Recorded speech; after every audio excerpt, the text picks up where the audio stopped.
Hoje nós vamos meditar num texto bastante conhecido do Novo Testamento,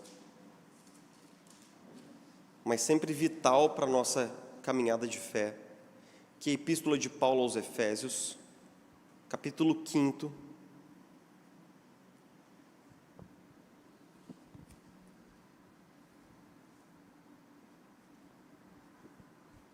do versículo 15 até o versículo 21.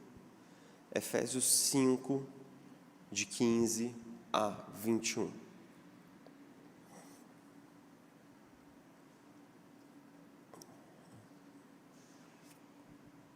Se você está com a sua Bíblia física aí, esse é um bom texto para você dar aquela canetada. Se você está com a sua Bíblia elétrica, como muitas vezes eu costumo usar, embora eu esteja aqui hoje acompanhado da minha Bíblia NVI impressa. Efésios capítulo 5, versículo 15, diz assim. Repare comigo na leitura, como Paulo vai repetir algumas coisas nos versículos 15, 16, 17 e 18. E os versículos 19 para frente, eles amarram esse texto todo, dizendo o seguinte: tenham cuidado com a maneira como vocês vivem, que não seja como insensatos, mas como sábios, aproveitando ao máximo cada oportunidade, porque os dias são maus. Portanto, não sejam insensatos, mas procurem compreender qual é a vontade do Senhor. Não se embriaguem com vinho, que leva à libertinagem, mas deixem-se encher pelo Espírito, falando entre si com salmos, hinos e cânticos espirituais, cantando e louvando de coração ao Senhor, dando graças constantemente a Deus Pai por todas as coisas, em nome de nosso Senhor Jesus Cristo. No versículo 21, sujeitem-se uns aos outros por temor a Cristo.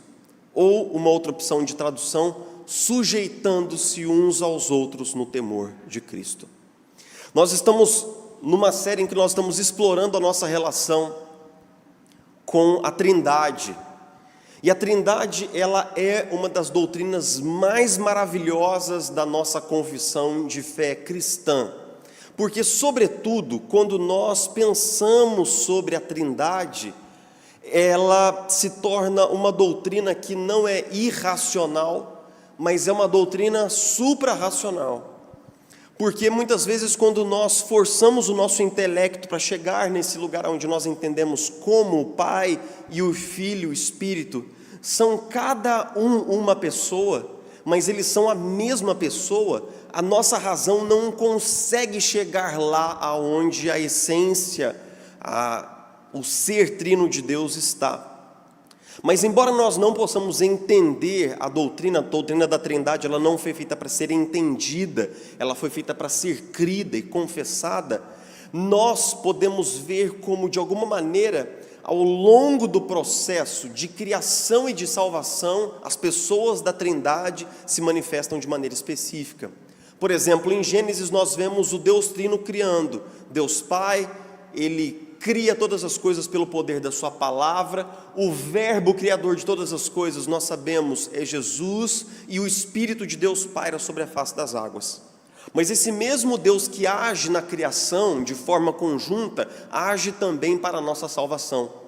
Então o Pai envia o Filho morre na cruz, ao ressuscitar e retornar para o Pai e o Filho enviam o Espírito Santo, e o Espírito Santo enviado ao nosso coração dá continuidade no nosso seguimento de Jesus, dá continuidade no processo de nós entendermos a verdade de Jesus, a mensagem de Jesus e de caminharmos com Jesus.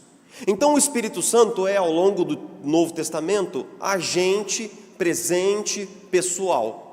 Em alguns momentos da história, um erro doutrinário muito avassalador para a fé cristã foi confundir o Espírito de Deus ou o Espírito Santo com uma espécie de um poder agente de Deus, como se o Espírito Santo não fosse uma pessoa, mas uma força.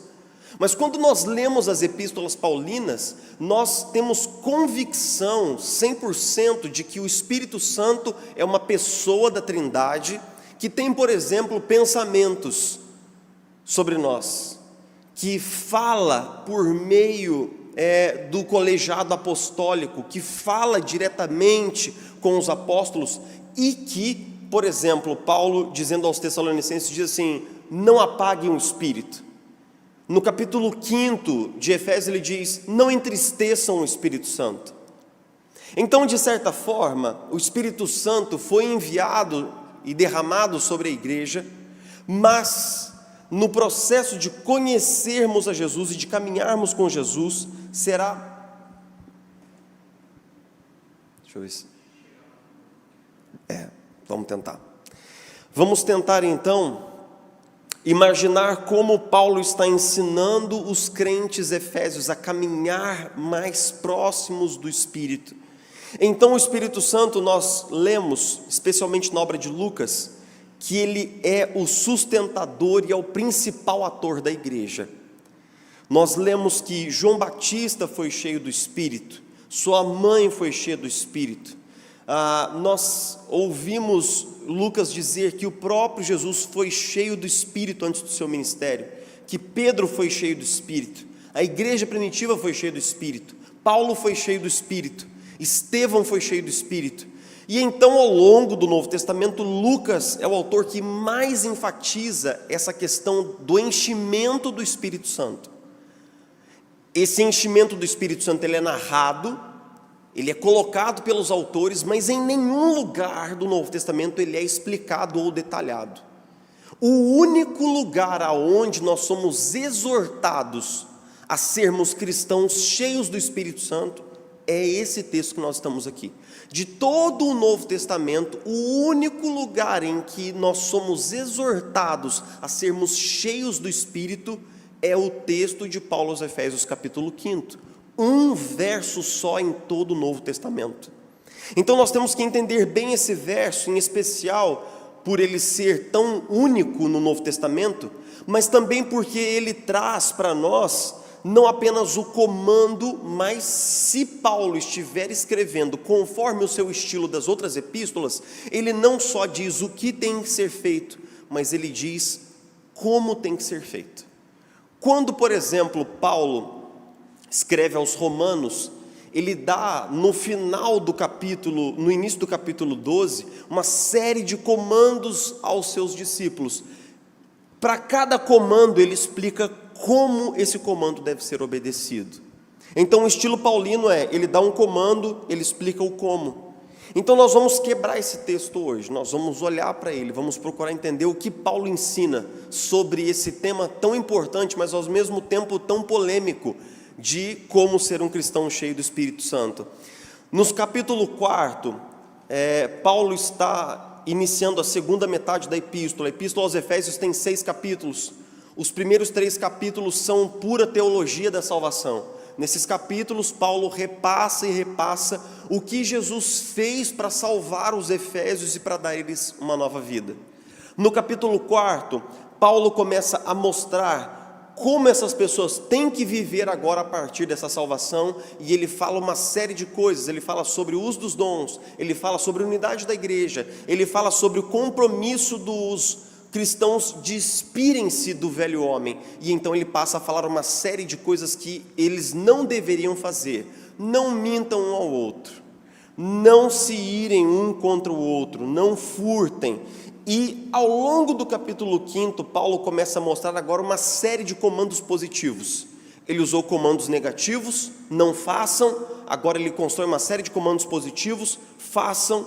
E então nós entramos no versículo 15, que diz assim: tenham cuidado com a maneira como vocês vivem, não vivem como insensatos, mas procurem compreender qual é a vontade do Senhor. Paulo vai usar 3 linhas, todas as 3 para amarrar a mesma ideia. Olha só: não sejam insensatos, mas sejam sábios. Não sejam insensatos, compreendam qual é a vontade do Senhor. Não se embriaguem com vinho, se encham do Espírito Santo. Essas 3 linhas, elas são escritas num estilo que Paulo conhecia muito bem, que é o paralelismo hebraico, que é: você diz a mesma coisa 1, 2 ou 3 vezes usando linhas que são paralelas. Então, não seja tolo, seja sábio. Não seja tolo, compreenda a vontade do Senhor, porque um aspecto da sabedoria bíblica é compreender a vontade de Deus. Não seja tolo, embriagando-se com o vinho que leva à libertinagem, mas seja cheio do Espírito Santo para que você possa compreender a vontade do Senhor. Esses 3 versos, eles estão amarrados pelo estilo paulino. É engraçado que o que mais me intriga nesse texto e o que torna esse texto muito difícil de ser interpretado é o fato de que a maneira como Paulo constrói esse comando, aqui no grego é utilizado um verbo na forma passiva. E eu vou explicar um pouquinho isso em alguns minutos, o melhor que eu conseguir, para depois ir para a parte final do texto, que é o seguinte: na antiga tradução de Almeida, nós líamos assim: encham-se do Espírito Santo, ou sejam cheios do Espírito Santo. Mas essa tradução ela não é exata, em especial porque a ordem que Paulo dá é um imperativo passivo, que na NVI ficou traduzida assim: deixem-se encher pelo Espírito Santo. Então vamos lá. Vamos fazer um contraste aqui entre 2 coisas. Vamos fazer um contraste que você diga para o seu filho assim: vá tomar banho agora. Essa criança, ela pode simplesmente entrar no banheiro, ligar o chuveiro e tomar o banho dela, porque ela está no controle do fluxo de água do chuveiro. Então essa criança, ela está totalmente no controle da ação. Você diz para o seu filho: vá tomar banho, não como um xingamento, mas literalmente mesmo, tipo, vai tomar banho, não é? Vai tomar banho, né? Ele entra no chuveiro, abre a água e toma o banho. Mas e se você desse um comando ao seu filho para que ele tomasse banho de chuva? A coisa muda totalmente de figura, porque você não pode simplesmente dizer para o seu filho: vá para o quintal tomar um banho de chuva agora, porque para isso ser feito, tem de haver uma condição anterior, que é a seguinte: tem que estar chovendo. E o seu filho não controla a chuva. Ele pode até pensar que controla, mas ele não controla a chuva. O que quer dizer que um comando passivo é dado a um sujeito que ele não está 100% no controle da ação. Quando Paulo diz: deixem-se encher pelo Espírito Santo, é como se Paulo estivesse dizendo assim: o Espírito Santo já quer encher você. O Espírito Santo já está chovendo lá fora. Se você sair de onde você está e se expor à chuva do Espírito, você será lavado, regenerado e será cheio do Espírito. Por isso Paulo constrói uma ordem aqui que é como se ele dissesse o seguinte: não está no meu poder me apossar do Espírito, como se ele fosse algo que eu tomo para mim e encho a mim mesmo, porque o Espírito Santo não é um poder, ele é uma pessoa. Mas essa pessoa já deseja encher a sua vida. Então, na verdade, você precisa deixar-se encher do Espírito. Esse encontro do texto de Paulo aos Efésios, especialmente quando eu fui estudar esse texto na língua original, no grego, e me debrucei sobre ele vários dias, esse encontro com o texto me propiciou nova perspectiva, em especial, em primeiro lugar, porque muitas vezes esse texto é ensinado de tal maneira que parece que nós temos que agarrar o Espírito Santo pelo colarinho e encher a nossa vida com ele, porque é como se eu tivesse que tomar o Espírito Santo à força para que eu me torne um cristão cheio do Espírito Santo. Mas a imagem é totalmente diferente. Aquilo que Paulo está dizendo aqui não é que nós temos que nos esforçar para sermos cheios do Espírito, mas nós é que temos que tirar a resistência, porque o Espírito Santo já quer encher a nossa vida. De fato, é como se Paulo estivesse nos convidando a tirar a tampa da panela. É como se ele estivesse nos convidando a uma experiência de diminuir a resistência à voz e ao impulso do Espírito. E agora eu vou falar de uma coisa, uma experiência que você já viveu provavelmente, que é o seguinte: assim que eu voltei a Jesus depois de um longo período afastado dele na minha adolescência, no final da minha adolescência. Eu tive uma série de experiências muito legais com Deus, mas eu me lembro de uma experiência que eu estava indo para a cidade onde eu trabalhava como seminarista, em Itajubá, e o ônibus no qual eu estava parou numa rodoviária, no meio do caminho. E então eu vi uma senhora sentada na rodoviária. Estava sentado na janela, vi uma senhora sentada na rodoviária, uma senhora de bastante idade. E eu senti algo dentro de mim falando assim: desce do ônibus, vai lá e fala de Jesus para ela. Mas uma coisa muito nítida dentro do meu coração, mas muito forte. E aí, o que eu fiz, como muitos de nós fazemos? Comecei assim: não, mas olha, e vai que o ônibus sai, e vai que ela me pega de conversa, e vai que eu perco o ônibus, minha mala está lá debaixo do bagageiro do ônibus. Eu comecei a usar uma série de justificativas de resistir. E por fim, naqueles 15 minutos que os ônibus ficaram parados ali, eu não fui, eu não obedeci, eu não desci do ônibus e não falei de Jesus para aquela mulher. Passaram-se 3 anos, 3 anos, e quando eu entro na fazenda dos meus avós, que é assim, em Itamonte, que já é um biquinho do fim do mundo, aí você tem que andar mais 7 km de estrada de terra, aí você chega lá onde Judas perdeu as botas e furou a meia. Quando eu entro na casa da minha avó, quem é que estava na cozinha da minha avó?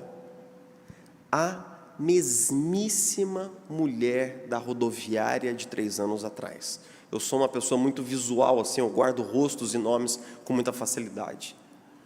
E aí eu fui saber que mulher era aquela. Ela tinha trabalhado como doméstica da minha avó quando meu pai era criança. E por sinal, ela havia recebido a Jesus há 2 meses antes. Na verdade, Jesus me deu essa boa obra de presente, de lambuja, e eu, na minha resistência àquela voz interior do Espírito, fiquei sentado e não me movi.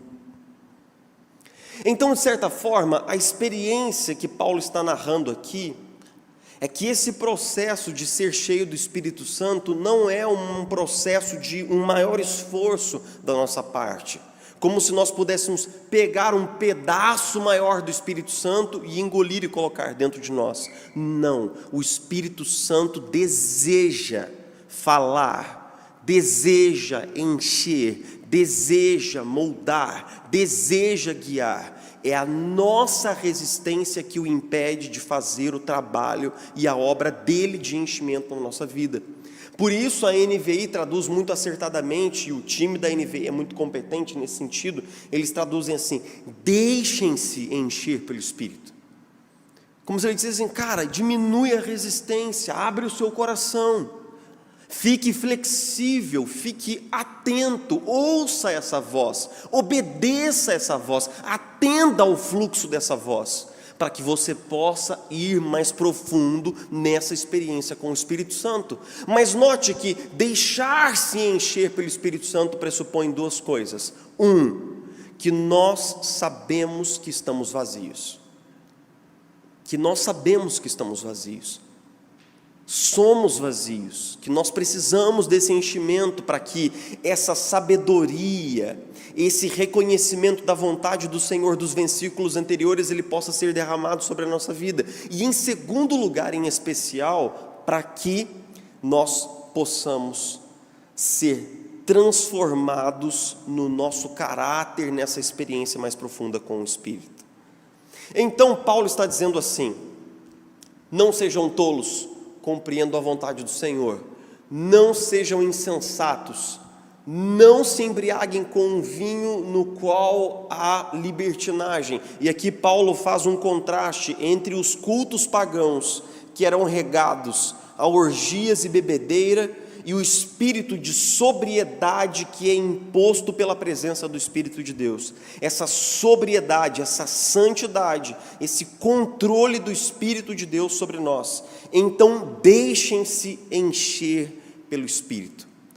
Esse termozinho encher significa tornar pleno, tornar completo. É como você imagina assim, um balde enorme, quando ele está cheio de água até a boca, ele está completo, ele está pleno, ele está abastecido. É isso que essa palavra significa. Então nós vamos fazer a pergunta de $1 milhão para esse texto, que é a seguinte: Paulo está dizendo para nós não vivermos de forma insensata, e Paulo está dizendo para nós que nós devemos nos deixar encher pelo Espírito. E a pergunta que nós vamos fazer para o texto é como? Paulo rarissimamente dá um comando sem que ele explique como aquele comando pode ser obedecido, como ele pode ser cumprido. E novamente, obedecendo ao seu estilo e não escapando ao escrito paulino, nós vemos nos versículos 19 até o 21, 5 verbos. E todos eles estão escritos numa forma de um gerúndio, mais ou menos assim, no grego, que é uma ação contínua no tempo. É uma ação que deve ser iniciada e mantida sem prazo para terminar. Então vamos lá, quais são? Falando entre si com os salmos, cantando de coração ao Senhor, dando graças a Deus em nome de nosso Senhor Jesus Cristo e sujeitando-nos uns aos outros. Paulo fala assim: deixem-se encher pelo Espírito, falando entre vocês com salmos, cantando e louvando de coração ao Senhor, dando graças por todas as coisas em nome de Jesus Cristo e sujeitando-vos uns aos outros no temor de Cristo. Quando nós olhamos aqui para esses verbos, nós vamos descobrir que todos eles falam sobre relacionamento. Todos eles. Falando entre vocês com salmos quer dizer usando a palavra de Deus para que nós possamos confortar e consolar uns aos outros. Não é chegar assim: ô Prado, o Senhor é meu pastor e nada me faltará. Ô Nancy, deitar me faz em pastos verdejantes. Fica até uma conversa esquisita, né? Falando entre vocês com salmos quer dizer assim: usem a palavra de Deus para consolar uns aos outros, para confortar uns aos outros e também para confrontar uns aos outros. Cantando e louvando de coração ao Senhor, ou seja, quando a comunidade se reúne, não fique assim, só lendo as letras no slide, não. Canta de coração ao Senhor. O Senhor está presente aqui para receber o seu louvor, a sua adoração, o seu elogio. Da mesma maneira como a sua esposa fica assim, toda assim, esperando aquele elogio do cabelo, da unha, aquele negócio: você está linda hoje, meu amor. Ela fica ali postada, esperando uma palavra de elogio. O Senhor está aqui, esperando o nosso louvor, dando graças em todas as coisas. Eita, versículo difícil, né? Dando graças em todas as coisas, tipo assim, agradecendo a Deus, né? Lembre-se que Paulo, ele não proíbe o lamento. Nenhum autor evangélico proíbe o lamento. Tem dias que a gente tem que chegar na presença de Deus e a gente tem que chorar. A gente tem que derramar a nossa dor. Quando nós lemos versículos assim, dando graças em todas as coisas, não é que ele está impedindo o lamento, mas ele está dizendo que é possível agradecer a Deus mesmo em meio à dificuldade. Porque o contrário de dar graças, o contrário da gratidão é o quê? Ingratidão. É quando nós lançamos no rosto de Deus que Ele não tem sido bom conosco, que Ele não tem cuidado bastante. E então, por último, sujeitando-vos uns aos outros no temor de Cristo. E aqui é que começa a grande loucura da Epístola aos Efésios. É aqui que a Epístola aos Efésios ela entra no modo hard, sabe por quê? Porque esse sujeitando-vos uns aos outros no temor de Cristo, Paulo aplica em 3 relacionamentos. Ele vai falar sobre marido e mulher, ele vai falar sobre pais e filhos, e ele vai falar sobre relações de trabalho. E em todas essas 3 relações, ele vai aplicar a mesma noção de que o marido se sujeita à esposa, tanto quanto a esposa se sujeita ao marido. Os filhos se sujeitam aos pais, mas os pais também se sujeitam aos filhos. O patrão se sujeita ao empregado e vice-versa, porque essa sujeição mútua é baseada no amor, não na humilhação, não na imposição, não na base da força, mas no amor. Aí você fala assim, Jefferson, isso daí é heresia, nunca ouvi falar que o marido deve se sujeitar à sua esposa. Ah, é? E quando Paulo fala assim que o marido tem que amar a esposa como Cristo ama a igreja e a si mesmo se entregou por ela, isso não coloca nós, maridos, numa posição de apoiar, de suportar, de amar e de servir a nossa esposa? E isso não é sujeitar-se em amor? Sim, é. Quando Paulo fala aos filhos, obedeçam aos seus pais, porque esse é o primeiro mandamento com promessa, mas aos pais ele diz assim, não irritem os seus filhos e criem os seus filhos na doutrina do Senhor, do tipo assim, seja um pai crente, dê o exemplo, peça perdão para o seu filho se você estiver errado. Isso também gera uma sujeição dos pais para com os filhos, sujeitem-se uns aos outros. Então eu vou aqui amarrar meus pensamentos finais, que é o seguinte, Paulo nos dá um caminho muito, muito simples para sermos pessoas continuamente cheias do Espírito, que é, se relacione com Deus em gratidão e temor, se relacione com os outros em humildade e amor. E fazendo isso nós seremos pessoas cheias do Espírito. Geralmente quando eu ensino esse texto, se eu estou na escola dominical, as pessoas podem levantar a mão, me interromper e fazer perguntas, elas falam assim, ô pastor, mas isso é muito fácil. Eu achava que tinha que ter tipo assim, uma campanha especial, um jejum, subir no monte, que tinha que ter assim, uma joelhada no milho, na taxinha. Eu achava, pastor, que eu tinha que ir para Santiago de Compostela a pé, fazer uma coisa muito doida assim, para que eu pudesse finalmente ser cheio do Espírito. Isso que o Senhor está dizendo aí é muito fácil, é muito simples. Você já tentou amar sua esposa como Cristo ama a igreja? Um dia? Você acha que é fácil? Você já experimentou se submeter ao seu marido como se fosse ao próprio Senhor? Você acha que isso é fácil? Você já procurou criar os seus filhos, não na gritaria, nem na força, mas na doutrina e admoestação do Senhor? Você já procurou honrar os seus pais, especialmente se eles foram pais difíceis, porque esse é o primeiro mandamento com promessa? Quando nós lemos esses comandos de Paulo e tentamos colocá-los em prática, nós vamos descobrir que só teremos êxito se o Espírito de Deus encher a nossa vida. Então, de certa forma, Paulo está falando assim, deixem-se encher pelo Espírito Santo, falando entre vocês com salmos, louvando de coração ao Senhor, amando a sua esposa, amando ao seu marido, porque quando você levar a sério o desafio de glorificar a Deus nos seus relacionamentos, você vai descobrir que você não consegue se você não estiver empossado do poder do Espírito Santo. Você não vai conseguir perdoar o seu cônjuge do coração se você não for cheio do Espírito. Você não vai conseguir caminhar com o seu filho nos momentos mais difíceis dele se você não estiver cheio da sabedoria do Espírito. Você não vai conseguir ser um cristão nos negócios, no seu trabalho, onde Deus colocou, se você não estiver cheio do Espírito. Você já tentou viver como um cristão um dia no trabalho que Deus te deu? Um dia, 24 horas. Com todas as coisas erradas que acontecem lá, com todas as dificuldades e toda a oposição que acontece lá, você vai descobrir que você não consegue viver como um bom cristão no seu trabalho para a glória de Deus um dia se você não for cheio do Espírito.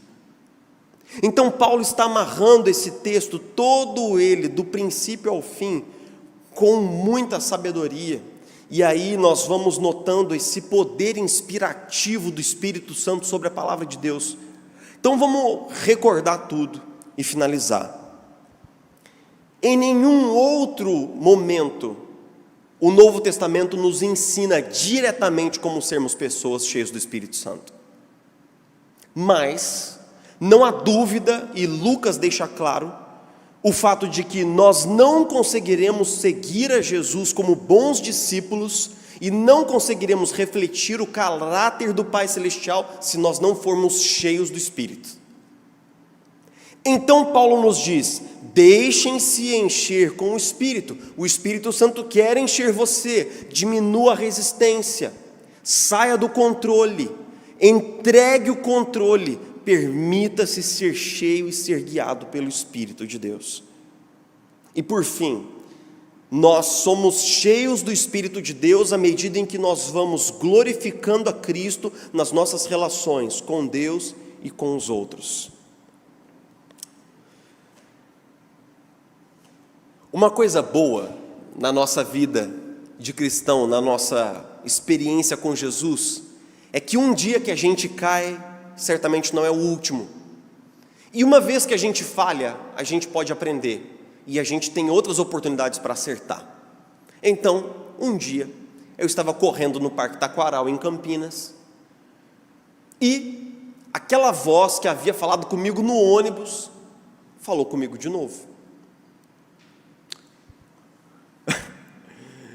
Falou comigo quando eu estava correndo, quase chegando em casa, e havia uma pessoa transgênero, vestida do gênero oposto, num lugar de prostituição no final do Taquaral.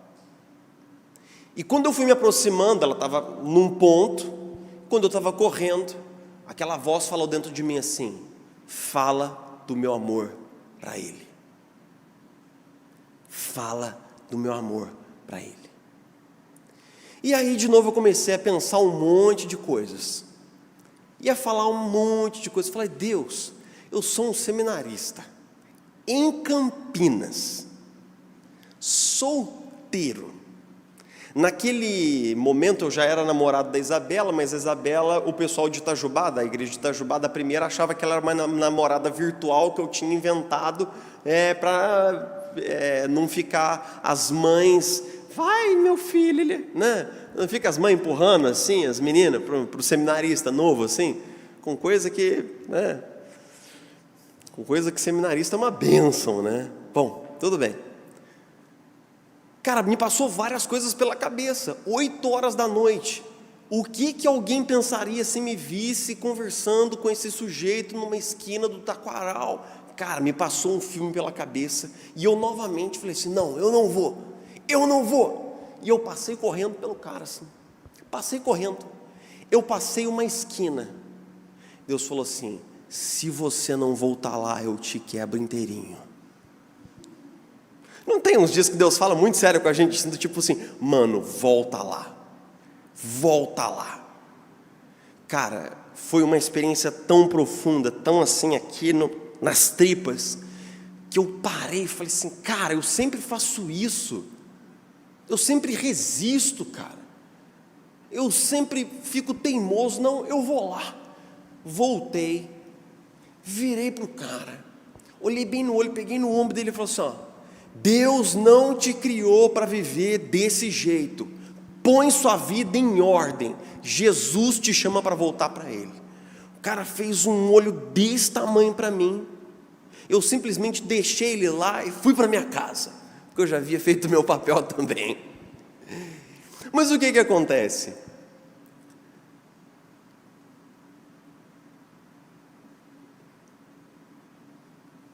O que aconteceu com a vida daquela pessoa?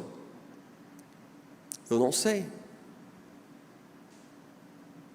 Mas o que eu sei é o que aconteceu na minha vida quando eu obedeci. Aquela alegria do Espírito voltou comigo para casa. Aquele coração cheio de gratidão pelo fato de que Deus também usou outras pessoas que Ele colocou no meu caminho para me trazer de volta para Jesus quando eu estava perdido. E eu descobri que existe uma alegria em obedecer à voz do Espírito Santo.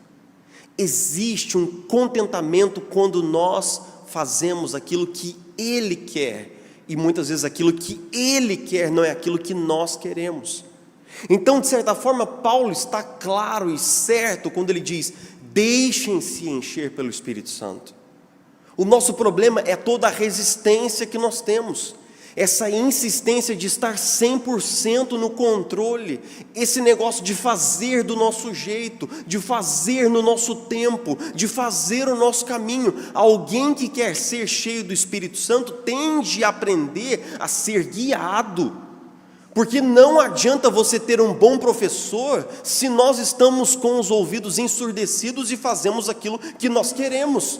Não adianta nada você levar um consultor no seu trabalho para te ajudar e você faz aquilo que você já vem fazendo nos últimos anos e não houve nenhuma dica e nenhum conselho que ele dá. Nós temos um consolador, nós temos um amigo do caminho, nós temos um Espírito que é aquele que nos guia.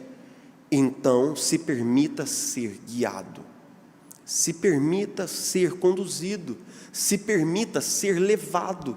E nessa experiência você e eu descobriremos o que significa ser alguém cheio e pleno do Espírito. Vamos orar juntos?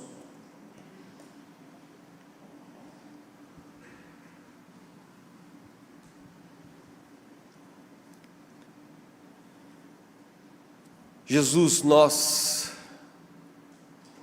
muitos de nós aqui na nossa comunidade estão vivendo grandes momentos de decisão. Decisão no trabalho, decisão nos relacionamentos, decisão, Senhor Jesus, em várias áreas importantes da vida. Criando os filhos, enfrentando os desafios do mundo profissional.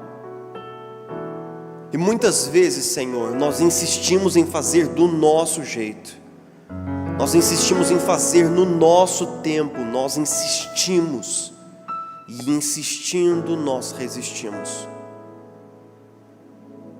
Ó Senhor, nós nos lembramos da palavra do profeta que nós lemos aqui hoje como comunidade, ajuntados no torno da palavra, que o Senhor tiraria o nosso coração de pedra e nos daria um coração de carne.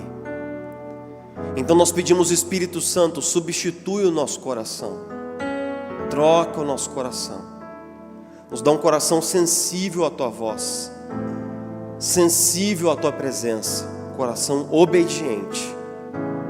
Nós oramos, Senhor, agradecidos, em nome de Jesus.